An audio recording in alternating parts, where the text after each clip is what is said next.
You have to hold two things in your head at the same time. Mm-hmm. You can have a system that does really great stuff and really creates great problems.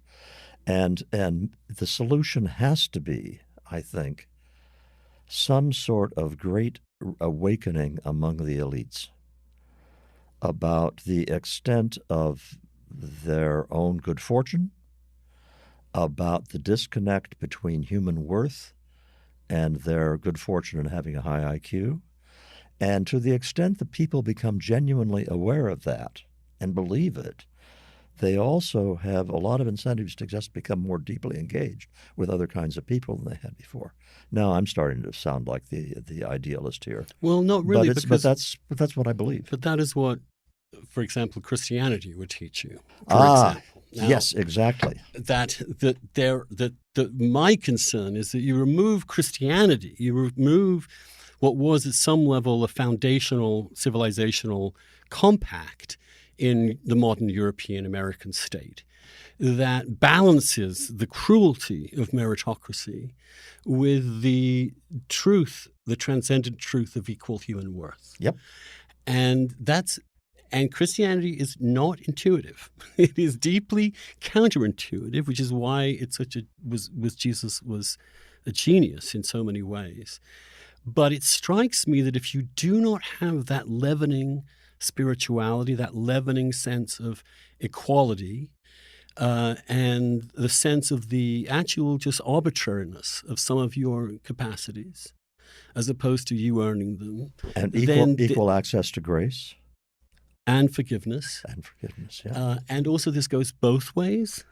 I remember my own hostility towards those old Etonians who showed up at Oxford, who came from these very plush backgrounds, including my friend Boris Johnson, etc., and finding them contemptible in so many ways. And I made some remark once about these old Etonians, and one of them, a friend of mine who was an old Etonian, said, we're humans too.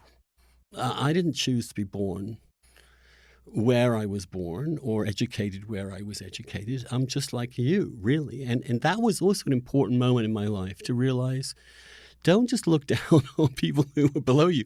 Don't look down upon people above you either. And have a constant sense of your own frailty and your own fallibility.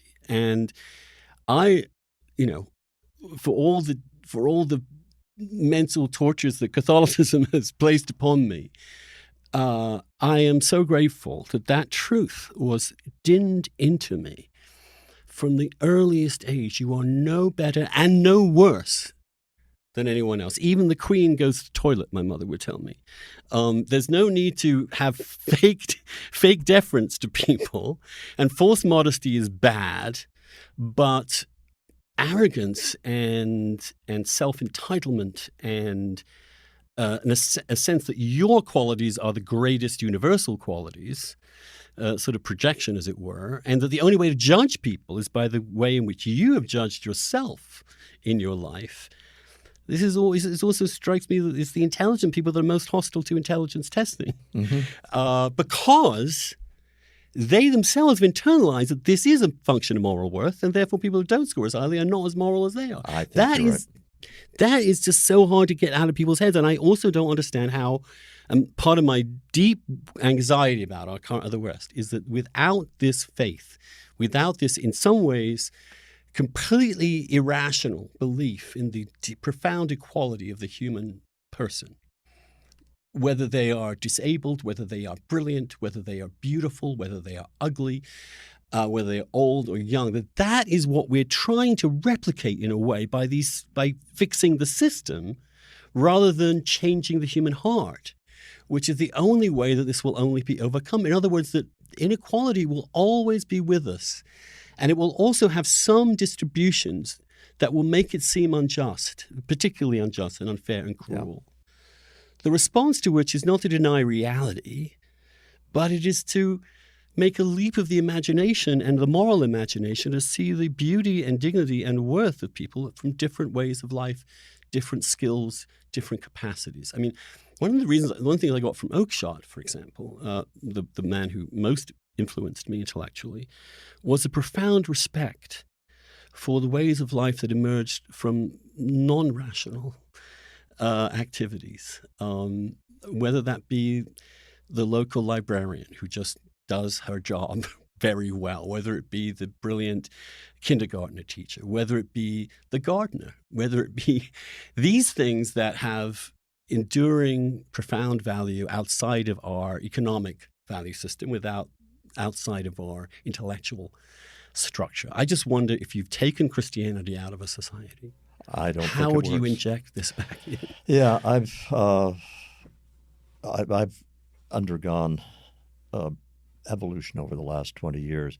When I was doing a book called Human Accomplishment, I first became actively aware of the role of Christianity in Western civilization, the positive role of Christianity in Western civilization. And over the subsequent, and I've thought that as a purely intellectual conclusion. I was thoroughly agnostic. And over the last 20 years, I've become increasingly shaky in my unbelief.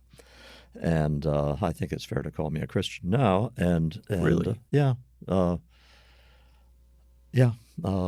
is. And among other things, it is the things you just pointed out that are so essential, I think, to a good society, is that sense of frailty and your own sins, and the equality, the idea that God thinks more highly than me of the guy next to me because I have 10 points higher than IQ. No God worthy of the name would find that anything but laughable.